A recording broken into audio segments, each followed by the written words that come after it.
Nah, saudara yang kasih dalam nama Yesus, hari ini kita melihat lagi firman Tuhan, seberapa besarkah kesetiaan kita kepada Tuhan Yesus.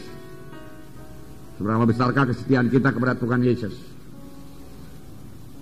Atau dengan mudah saja kita bisa menyangkal dia kalau memang ada ancaman misalnya perlakuan niaya, saudara.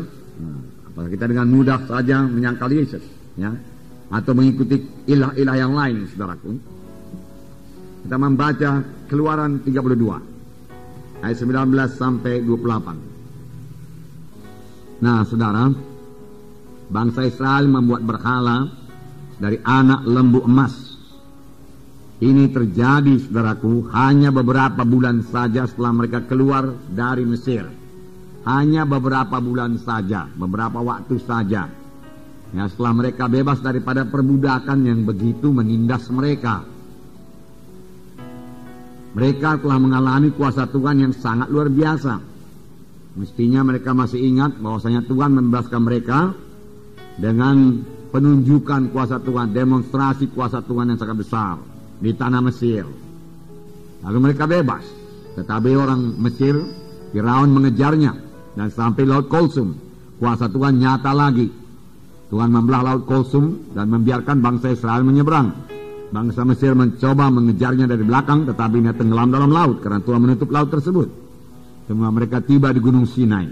Di Gunung Sinai Tuhan menyatakan kemuliaannya sehingga bangsa Israel gemetar ketakutan.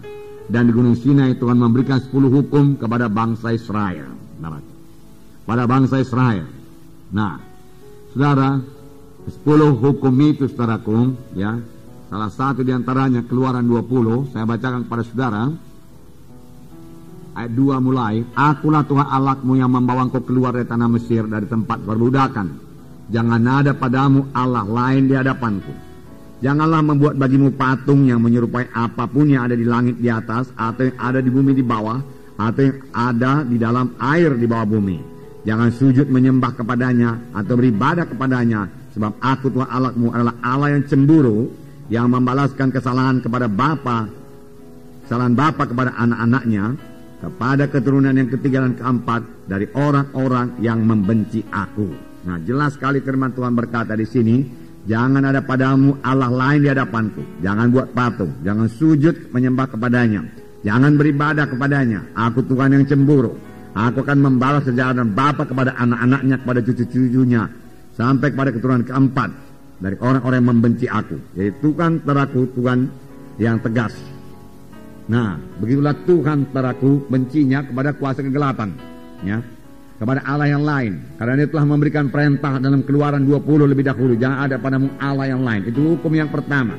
Jangan ada padamu berhala yang lain, jangan ada sembah-sembahan yang lain, jangan ada percaya yang lain. Baik dalam hal memperoleh berkat, jangan ada percaya yang lain. Baik dalam perlindungan, jangan ada percaya yang lain. Pada jimat kah itu, ya, jangan ada percaya yang lain, ya.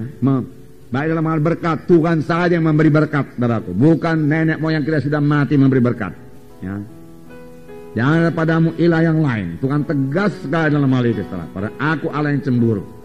Nah, di sini Tuhan berkata, saudaraku, aku musnahkan mereka itu, Musa dia katakan, dan aku menjadikan satu bangsa yang besar daripadamu. Tapi Musa melunakkan nanti Tuhan. Janganlah begitu, Tuhan dia katakan. Ingatlah akan Abraham, Ishak, Yakub, hamba-hambamu yang kau pilih. Mereka itu kan keturunannya. Apa pula nanti kata bangsa Kanaan ini semua, kata bangsa-bangsa yang lain. Apakah karena engkau tidak sanggup memimpin mereka sampai ke tanah perjanjian yang kau janjikan? Saudaraku, Tuhan teraku dikatakan, ya, menyesal, saudaraku. Nah, jadi tidak jadi Tuhan musnahkan, tetapi hukuman tetap ada, saudaraku. Hanya karena Musa sajalah bangsa Israel masih disertai Tuhan. Pada waktu itu Tuhan sudah berkata, aku tidak menyertai kamu lagi. Aku memang tidak memusnahkan mereka, tapi aku tidak menyertai kamu lagi. Aku menyuruh seorang malaikatku berjalan di hadapanmu, dan malaikat itu akan mengalahkan, dia katakan, segala suku-suku bangsa di tanah Kanaan. Jadi satu malaikat pun bisa mengalahkan segala suku-suku bangsa di tanah Kanaan. Luar biasa kuasa malaikat. Amin, saudara. Apalagi kuasa Tuhan. Tetapi Musa berkata, kalau engkau tidak beserta dengan kami, lebih baik kami tidak berangkat. Musa berkata. Dan Tuhan berkata, baiklah, daripada hari pembalasan aku membalaskannya kepada mereka itu. Oleh sebab itu, saudara, kita hati-hati sekali, saudaraku, dengan terlibat dalam adat-adat kegelapan ini. Amin, saudara.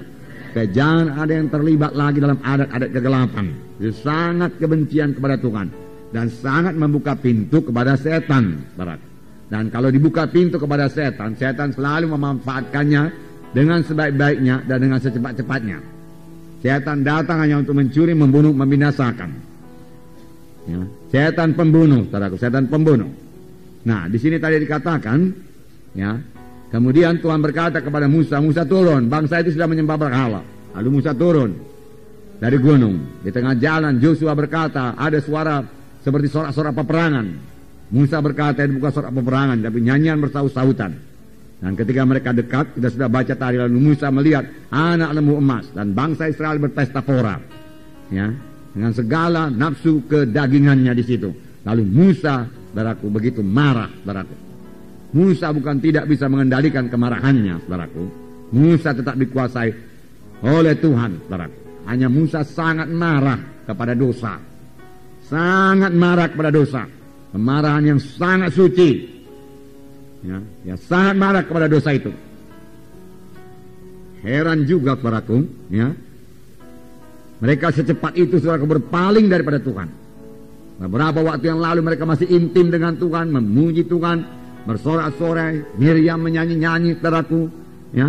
Kemudian saudaraku segera saudaraku menyembah berhala, saudara. Tuhan sangat marah, saudaraku. Itu sebabnya saudaraku, ya, di sini biarlah kita camkan sungguh-sungguh, hendaklah kamu kudus karena aku kudus, firman Tuhan berkata, ya. Biarlah kasih kita kepada Tuhan, ya, kasih kita kepada kehendaknya, kasih kita kepada firman-Nya, kasih kita kepada kesuciannya, kepada kebenarannya, saudaraku, jauh melebihi kasih kita kepada saudara-saudara kita. Bahkan ada firman Tuhan berkata, jikalau seorang mengasihi bapaknya, ibunya lebih daripada aku, ia tidak layak menjadi pengikutku, Tuhan berkata.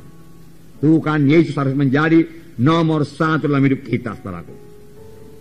Amin, saudara. Nah,